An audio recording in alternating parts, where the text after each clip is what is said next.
Hello friends, welcome to Grewal tutorial. आज मैं आपको BEd first year paper 2 contemporary India and education unit third का next part कराऊंगी और इस पार्ट के अंदर हम क्वालिटी इंप्रूवमेंट किस तरीके से करेंगे सेकेंडरी एजुकेशन की, उसके बारे में हम स्टडी करेंगे। सबसे पहले जो है हमने लास्ट वीडियो के अंदर क्वालिटीज के बारे में देखा था कि जैसे कि ब्लैक बोर्ड हो, फर्नीचर हो, इंफ्रास्ट्रक्चर अच्छे से वेल डेवलप हो, सर्विस वगैरह दी जा रही हो, टीचर्स अच्छे से अपॉइंट किए गए हों, या फिर जो बच्चे क्लास 8 में हैं तो उनको अलग से कोर्स दिया जाए ताकि वो आगे 9th में भी वो जाए और ड्रॉप आउट रेट हमारा डिक्रीज हो। नेक्स्ट आता है हमारा इक्विटी। इक्विटी के अंदर क्या इंक्लूड किया गया है, जो भी हमारे इंस्टीट्यूशनल रिफॉर्म्स हैं, strengthening of resource institution making necessary administration reform in each state.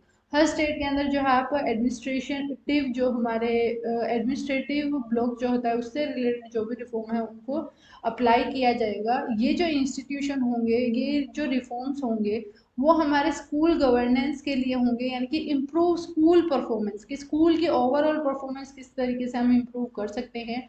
Management का जो रोल होगा उसको डिसेंट्रलाइज किया जाएगा और अकाउंटेबिलिटी को मेंटेन किया जाएगा। नेक्स्ट आता है adopting a rational policy for teacher recruitment. जब भी आप टीचर को रख रहे हैं या उनको हटा रहे हैं या फिर उनको ट्रेनिंग दे रहे हैं, रिम्यूनरेशन दे रहे हैं, उनको कोई पैसे वगैरह दे रहे हैं, या फिर करियर एडवांसमेंट वगैरह के बारे में कुछ भी चीज़ है, तो आप उसके अंदर क्या रखेंगे, सेम पॉलिसी रखेंगे। हर किसी टीचर्स के लिए आप बराबर पॉलिसी का यूज करेंगे कि अगर आप रिक्रूटमेंट में कोई, अगर आप सिलेक्शन के टाइम पर अगर डिमांड रख रहे हैं कि जैसे कि एक्सपीरियंस हमें मान लेते हैं 5 साल का चाहिए, तो आप हर टीचर का ही ये देखेंगे कि जो टीचर इंटरव्यू के लिए आए हैं क्या उनके पास 5 साल का एक्सपीरियंस है या नहीं।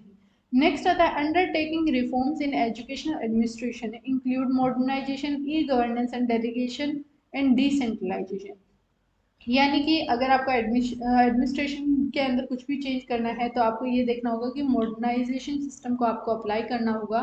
इलेक्ट्रॉनिक गवर्नेंस यानी कि ई गवर्नेंस सिस्टम को अप्लाई करना होगा। स्कूल में रजिस्टर वगैरह की जगह आपको अपने जो हमारे कंप्यूटर हैं, सिस्टम हैं, उन पे वर्क करना होगा और अच्छे से उनके अंदर रिकॉर्ड वगैरह मेंटेन करके रखने होंगे। Provision of necessary professional and academic input, यानी कि जो भी हमारी प्रोफेशनल या फिर एकेडमिक इनपुट की अगर हमें रिक्वायरमेंट है, इन सबको आप जो है ध्यान में रखेंगे जब भी आप इक्विटी की बात करेंगे। नेक्स्ट आता है हमारा central government operate 4 centrally sponsored scheme. 4 scheme हमारी जो है सेंट्रल गवर्नमेंट के द्वारा चलाई गई हैं। पहला है आईसीटी यानी कि information communication and technology at schools for providing assistance to state government for computer education. Computer education के लिए जो है स्टेट गवर्नमेंट को क्या दिया गया है, असिस्टेंस दी गई है। And computer aid education in secondary and higher education, यानी कि सेकेंडरी और हायर एजुकेशन में आप किस तरीके से कंप्यूटर का यूज करें। साथ आता है हमारा नेक्स्ट जो इन्होंने बताया है वो है integrated educational for disable child के बारे में। इन्होंने कहा है कि जो हमारे सेंट्रल गवर्नमेंट ऑपरेट, जो भी हमारी स्पॉन्सर स्कीम है, यानी कि जो सेंट्रल गवर्नमेंट के द्वारा स्पॉन्सर्ड की गई हैं उनके लिए पैसा वगैरह दिया गया है, तो वो फर्स्ट हमारा आईसीटी के लिए दिया गया है, सेकंड हमारा डिसेबल चाइल्ड के लिए दिया गया है। आईसीटी यानी कि information communication and technology disable children's के लिए अगर दिया गया है, या फिर हमारे जो बोर्डिंग और हॉस्टल फैसिलिटी गर्ल्स चाइल्ड के लिए इंक्रीज करने के लिए आपको जो है हायर और सेकेंडरी एजुकेशन के बच्चों के लिए आप हॉस्टल फैसिलिटी या बोर्डिंग स्कूल वगैरह इंक्रीज करें, उसके लिए स्पॉन्सरशिप वगैरह मिली है। या फिर क्वालिटी इंप्रूवमेंट की जाने चाहिए हमारे जो भी स्कूल हैं उसके अंदर, जैसे कि योगा वगैरह सिखाया जाना चाहिए।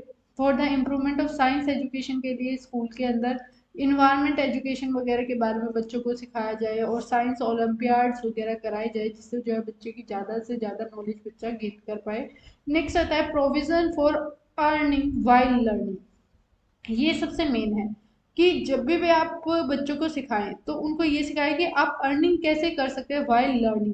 Financially weaker child bye preparing them for self employment और पार्ट टाइम एम्प्लॉयमेंट।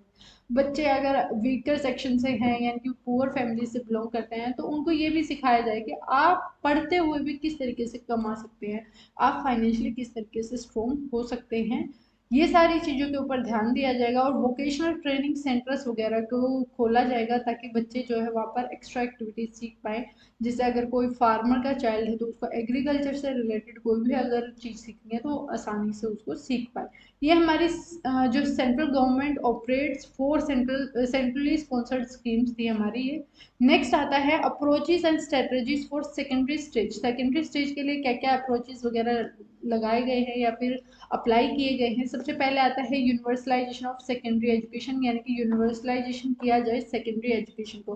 पहले हम यूनिवर्सलाइजेशन किसका कर रहे थे, एलिमेंट्री एजुकेशन का कर रहे थे, और उसके लिए हमने कौन सी एक बॉडी मतलब कि किसकी हेल्प से हम कर रहे थे उसको अचीव, उसको हम सर्व शिक्षा अभियान की हेल्प से कर रहे थे। और ये जो यूनिवर्सलाइजेशन ऑफ सेकेंडरी एजुकेशन ये हम कहाँ किस चीज़ के हेल्प से करना चाह रहे हैं, रमसा RMSA यानी कि राष्ट्रीय माध्यमिक शिक्षा अभियान, इसके थ्रू हम जो है यूनिवर्सलाइजेशन ऑफ सेकेंडरी एजुकेशन करना चाहते हैं। लार्ज स्केल के ऊपर इनपुट देखी गई है, स्कूल के अंदर एडिशनल जो भी क्लासरूम होने चाहिए, एडिशनल टीचर्स रखे जाएं या कोई अलग फैसिलिटी की ज़रूरत है तो वो सारी चीज़ें प्रोवाइड कराई जाए।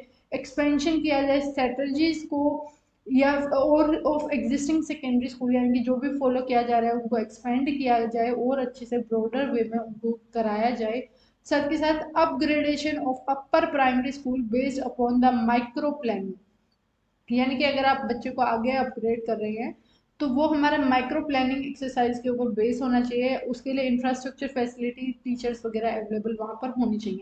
अब जैसे बच्चे 10th क्लास में है, उसके बाद वो 11th क्लास में जा रहा है और वो जो है साइंस में नॉन मेडिकल स्ट्रीम ले रहा है, बट एक्चुअल में हमारे जो स्कूल है उसके अंदर ओनली आर्ट्स अवेलेबल है। तो ये भी एक तरीके से क्या है, बच्चे को एजुकेशन के लिए जो है या फिर ड्रॉप आउट के लिए उकसा रहा है। तो इस वजह से जो है आपके पास कंप्लीट स्ट्रेटजीज होनी चाहिए। एक्सपेंशन आप जितना कर सकते हैं आप उतना करें, अपग्रेडेशन करें अपने जो अपर प्राइमरी स्कूल्स वगैरह हैं उनके अंदर। नेक्स्ट आता है existing school building will also be made disable friendly, यानी कि जो भी आपकी स्कूल बिल्डिंग है उसके अंदर डिसेबल चाइल्ड के लिए भी हर फैसिलिटी आप प्रोवाइड करेंगे। जैसे कि पहले स्कूल्स में अगर आप जाते थे उस टाइम पर आपने नोट किया होगा सिर्फ हमारे स्कूल्स के अंदर स्टेयर्स होती थी, यानी कि सीढ़ियाँ होती थी। आजकल जो है स्टेयर्स के साथ साथ रैंप भी बनाए गए हैं ताकि अगर कोई बच्चा डिसेबल है तो वो आसानी से उस रैंप की हेल्प से अपनी क्लास तक पहुंच जाए।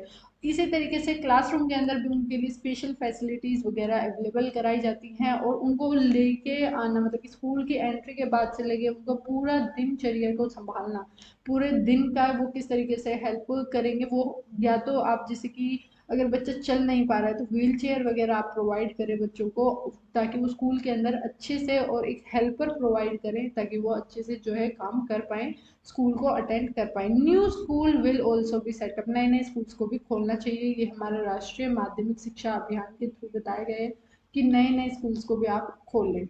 नेक्स्ट हमारा जो टॉपिक होगा वो वुमेन एजुकेशन होगा और इसी के साथ हमारा राष्ट्रीय माध्यमिक शिक्षा अभियान का टॉपिक कंप्लीट होता है। अगर आपको कोई भी डाउट है तो आप कमेंट में ज़रूर पूछें। आपको ये वीडियो कैसी लगी मुझे कमेंट में ज़रूर बताएं। अपने फ्रेंड्स के साथ ज़्यादा से ज़्यादा शेयर करें, चैनल को सब्सक्राइब करें, एंड थैंक्स फॉर वॉचिंग।